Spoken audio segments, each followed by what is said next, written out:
मी श्रीकांत आत्माराम माळकर. आमचे प्रदेशाध्यक्ष माननीय रवींद्र चव्हाण साहेब यांच्या मार्गदर्शनाखाली आम्ही जवळजवळ या आजदे विभागामध्ये म्हणा किंवा 19 प्रभागामध्ये 20 वर्षापासून आम्ही पक्षाचं संघटनेचं काम करत आहोत. आणि आता निवडणुका ह्या KDMCच्या लागलेल्या आहेत. तर पक्षानं आम्हाला उमेदवारी दिली तर आम्ही पूर्ण तयारी केलेली आहे. पक्षाने उमेदवारी दिल्यावरती निवडणूक लढवायची आणि पक्षही आम्ही संघटनेसाठी काम करतो.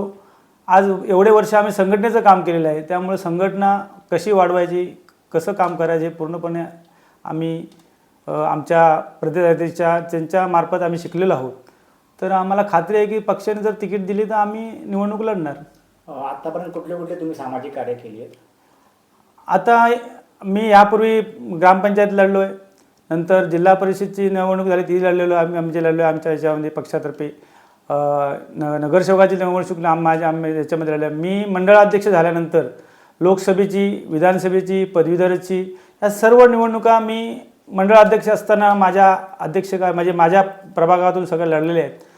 तर त्याचा अनुभव माझ्या चांगला पाठीशी असल्याकारणानं आणि हे जे सगळा प्रभाग आहे पूर्ण 19 आजदे प्रभाग हा 19 प्रभाग आहे पूर्ण, हा भारतीय जनता पार्टीचा बालेकिल्ला आहे.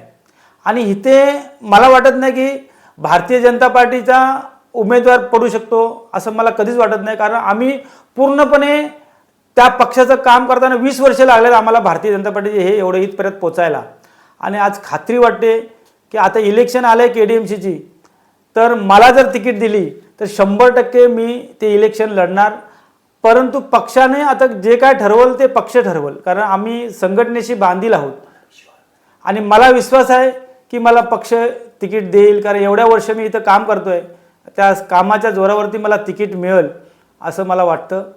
तरी आमचे प्रदेशाध्यक्ष साहेब रवींद्र चव्हाण साहेब आणि आपले जिल्हा अध्यक्ष नंदू परब हे जे ठरवतील त्याप्रमाणे आपण चालणार. कारण शेवटी संघटना ही आमची असल्याकारणानं पक्ष हा आमचा संघटना आहे.